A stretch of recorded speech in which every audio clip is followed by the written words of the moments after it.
Good day and welcome to Humanities 1301 for the second 8-week session of fall 2022. Currently we're looking at the home page. When you click on that link, this is where it should open on for your course. On this one it gives you my office, which is in the academic building, Gibbs 230. My office phone number is listed here, as well as my email. Office hours list 1 to 3. Technically, those are the hours I have set aside just for online students. I'm actually in the office from 12:30 to 3:30 every day, Monday through Thursday. Monday and Wednesdays, I'm actually in there a little earlier, but I'm usually doing some recording or other work during that time. But 12:30 to 3:30, but dedicated 1 to 3 for online students who may need to send me a message or contact me in some way. The description of the course is listed here. We're using Cultures and Values by Cunningham, Reich, and Fishner-Reithus. It's volumes 1 and 2. When you purchase a Cengage Unlimited, you will be buying both a physical copy of the book. From our bookstore, you will receive a loose leaf version of the textbook, which you can put to a notebook, a binder, as well as having access to the ebook. This way we are able to reduce the cost for you. If you have already purchased a textbook for a course that's using Cengage material, then Cengage Unlimited should kick in for you as well. When you click on the modules, either by going over here to modules or clicking on the individual models listed here, you will be taken to the setup for the course, and it's through the modules that you'll find all the work. In the Start Here module, which give this just a moment as it's going to jump around, this video will be posted. Currently there's another video posted up there, but I'll be replacing it. It also tells you about the details of the course and how to use Canvas in case you are not familiar with it. Here's the syllabus, which is of course located through our service now at the syllabus system that we have, but the copy of it is here and it should appear. It just takes a little while sometimes to show up. There you go. And so you'll see the details of the course, laying out all the requirements, the expectations for the course. I'm not going to read this to you. You can do that on your own. But I am going to emphasize this aspect about late policy. We have a very short semester. Late assignments are not accepted for credit unless there's something that happens. That's a major situation, which is a Canvas server error. Then I would understand why we may need to work a little later. Otherwise, it's not going to be the situation. I give you a 5-day to 6-day window for all the work, so you have to get started. I know it says we have 8 weeks. We really do not, unless you're counting 5 days as a week. We have just a little over 40 days for this entire course.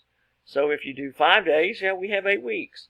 But we're starting on the 24th of October, and we will finish the first week of December. I mean, the last day of the semester technically is December 5th. We have to have all the work in before that time, so you don't have much. You just do not have much. Again, it just doesn't equal 8 weeks. So you need to stay on top of the details and follow along with that. And what I have done for you then to show you those details is the course schedule, which shows up here, and you'll see the breakdown here, what you need to be doing, how you need to work on this, and how you need to follow through with all these details. It doesn't quite work out to 8 weeks, as I said, but we'll have these for you and have you working on those and getting the details taken care of here. What you do have will be reading quizzes and major exams, as well as one essay. You'll note that you have an exam scheduled early. You have essays, you have exams coming up very quickly. And again, it's basically every 5 days, or 6 days is what we're looking at. So please keep that in mind as you're trying to work through this one. You will see the due dates, and that should help you with those to keep on track with everything. I do have some previously recorded lectures over the chapters, so if they're already up there, in case you want to get a head start on those, You'll see that the first reading quiz is due on the 29th. So again, that's basically 6 days, 24, 25, 26, 27, 28, 29. So you have till every 6 days is basically when work is done. So in chapter 1, when you click on this particular part, and you'll see a gray bar, you click on that, and that will take you to the course. And this is supposed to be set up. Sometimes Cengage will default. Let's see if it's going to work this time. It's loading. It seems to be. Give it a moment. Cengage sometimes takes a little longer to open. But this is the ebook.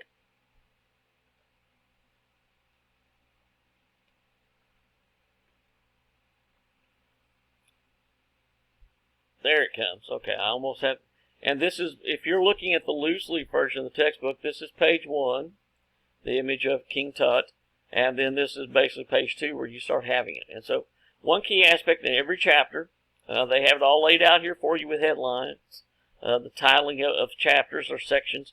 But also at the very end of every chapter, you will see the repeated name of the chapter. And if you click on that, give it just a moment, it'll take you to a summary, basically an outline of the entire chapter with key terms, key details, information, names, other situations that are there. For instance, you'll see about King Nebuchadnezzar of Babylon creating the Hanging Gardens. Down here you will see about the pyramids at Giza. You'll have Amenhotep, also known as Akhenaten, because he changes his name, and what he did as he changes the entire religious structure and political structure, basically, of Egypt while he is the king. The Amarna style is what is talking about here, which is a new style. And that is called the Amarna style. And you have other details. And so for every chapter, you have this kind of, there we go. You have this kind of summary. So that can always be very useful for you, especially when you're taking the reading quizzes. When you take a reading quiz, make use of the textbook. Open up the chapter or chapters that the quiz is going to cover. Review yourself, keep it open, then open the reading quiz and take the quiz. I'm not expecting you to remember names and dates and details about architectural styles and works of literature and authors and all those other aspects that we are covering. But I do need you to be aware of those, because the ideas make you familiar with humanities, make you aware of what culture has been and is becoming. And so that way, when you take the reading quizzes and the major exams, make use of the textbook. Now, they are timed, but if you open up the chapters earlier, and then if you need to consult anything, you can. So please keep that in mind. Again, as you go through here on the Start Here quiz, due by the 30th, that's just one that is a preliminary aspect. This one does not count toward your grade, but for Chapter 1, the reading quiz does count. This is your first actual grade. When you go into Chapters 2 and 3, you'll also see, again, clicking on this part will take you to the textbook. I have other aspects from the textbook put in there. This will take you to Chapter 3. I also have for you some other videos and links to other information. This is the Yale series. It's a grand total of 24 hours. There are 24 videos, they're 1 hour each. But if you want to know more about ancient Greek civilization, those are really good lectures to look at. Again, when you go to Chapter 4, it's all about Rome, so I have it set up that way. And I have you some additional links in case you want to watch those or look at those. For instance, textbook gives a couple of pages to the Etruscans, but it does not give much. So I have some information about the Etruscans for you. This is a video from In Search of History, which is really quite good, as well as some other ones. So you have those. And again, I'm going to collapse everything and just go down to the other ones. Each chapter is set up that way, where you have the ones that generally go together. For instance, 6 and 7 are together because it's the rise of biblical tradition and then early Christianity. Again, I have details about the religion, how Christianity spread. You have some details there. a little bit about Constantine, and then your reading quiz. When you get ready to take an exam, and again, you'll see that the reading quizzes all have dates on them. When you get ready to take an exam, whenever one comes up, and I'll make sure that you have notice about that, you come to the exam module, and you'll see the first exam is to be taken by November 6th. The second one, over 5 through 8, November 20th, November 27th, and then December 4th. Because again, our semester ends December 5th, so I want to make sure that you have an opportunity to take the exam on Sunday the 4th, just in case something happens. That gives us the 5th to have a little leeway to get this taken care of. So you have a very close situation there. What you also have is a major essay. And the major essay is due on the 22nd. It's going to cover chapters 9 through 14. And when you click on this, you'll see the handout about with the topics posted there for you. These are listed. And you have a choice of 8 topics. You only choose one. I'll be doing, I have a lecture posted about the essay, talking about each of the topics. But I also have this one for you right here. This is how you will load up your essay. You click on this gray bar, and that will open up, turn it in, as you can see right here. And so this will then come up. It's not going to look the way it is for you because I'm good. Now, let me go back in here and try to get this to reset. Because what you're going to see is a little image of a person. Let me close it out and go back to this one and do it one more time. So again, you scroll past the handout and you'll see the gray bar. You click on the gray bar. And there you go. You get this little image and you will have a submit assignment button. I don't have anything in there right now because, of course, none of you have written the essay. But you'll have a submit assignment. You'll click on it. It'll ask you to browse your computer. You find the file of your paper that you saved. Click on it or double click on it. And then it'll ask you to upload it. You'll upload it and it'll tell you that it is loading. And then once it is loaded, it'll give you a receipt to let you know that it has been posted. In case you're not familiar with Turnitin, I have for you under the essay, bear with it just a moment, has to jump again. Here we go. There you go. I have an example. I have a video for you how to submit this in. I also have for you an example of a works cited page, an example of a major essay, so that you can see how it's supposed to look, and that's all this is. I'll click on this one.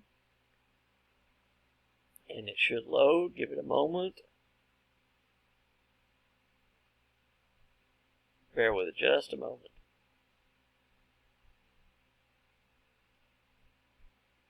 It does sometimes take a little time to get these documents to load. But there you go. This gives you an idea of how it's supposed to look. Here's a heading. You have a title. You have details. You have citations with it. There's one from Genova. You have discussion of the topic. This is not the topic you have, by the way. And then down here, if I can get this to come down, there we go. There's the works cited page. And so you have these details here. So this gives you an idea of what the essay should look like. It's just an example. It is not an outstanding essay, but it's a solid one to give you an idea about the scope of how to take a topic and develop it. So I have this for the major essay for you. So when you look through the different modules, they're set up by chapters, either 1 or 2 chapters at a time, depending on what the chapters cover. For again, 13 and 14 looks at the High Renaissance in Italy and the High Renaissance in Northern Europe. So those two sort of go together. And that's the purpose of how the chapters are set up. Those that sort of have a similar theme or topic go together. You go through each of the chapters. Again, the details, it's going to require you to go through it. When you look at the assignments, and I'll open those up for you very quickly, you'll see the dates. The Start Here quiz is available starting tomorrow morning and will stay available through the 30th. The first reading quiz is available on October 25th. Gives you at least 1 day to get started. And then it stays available through, it's due on the 29th. 2 and 3 starts on the 26th and stays through the 31st. These are coming very quickly because of what's going to be covered. So you have several of these listed for you to look at and work through. Again, details for you to work on. You'll notice that there is a gap between the Chapter 8 and Chapter 13 and 14 reading quizzes. That's because you're going to be having an exam in between there. You have an exam and an essay, so I try to give you a little bit of time there. First major exam is due on November 6th. The second major exam is on the 20th. Then you have the essay that's open and is due. And again, because of the compressed nature of this course, everything comes due very quickly. But things will be opening at different times as you work your way through, so that you should have opportunity and time to do each of these assignments. If you'll notice, there's about a 5-day or so or 6-day window for each one, because again, the number of days we have, if you divide the number of days by 5, a Monday through Friday schedule, that will give you just about 8 weeks. So I've tried to set it up between 5-6 days at a time for you to have in between work. So again, this is how the course is laid out. I'll be posting other videos as we go through the semester, and again, they'll come about very quickly. For those who want to get a head start, I do have previously recorded videos lecturing about the different chapters already posted for you. As I said, when you look at Chapter 1, for instance, I have some details about Egypt, including some new discoveries, but I have postings for you from 2 years ago, basically, that are posted up there for you so that you can have a head start if you want to watch those videos. Again, if you have any questions, the easiest way to contact me is through the email address, which is listed here on the home page. I generally will try to get back in touch with you as soon as I get the messages. I am in classes Monday and Wednesdays. I have class until about 10:30, so that's when I basically get back to my office around that time. And as I said, sometimes I start doing some videos or other work for classes, but I will check the emails at that time. On Tuesdays and Thursdays, I do not get to the office. I'm in classes until after 12 o'clock, and it's at that time that I will then try to let you know if I can answer your question, what needs to be done. If you have any questions, again, email is probably the best way to do it. Just let me know. Again, I'm looking forward to a good semester.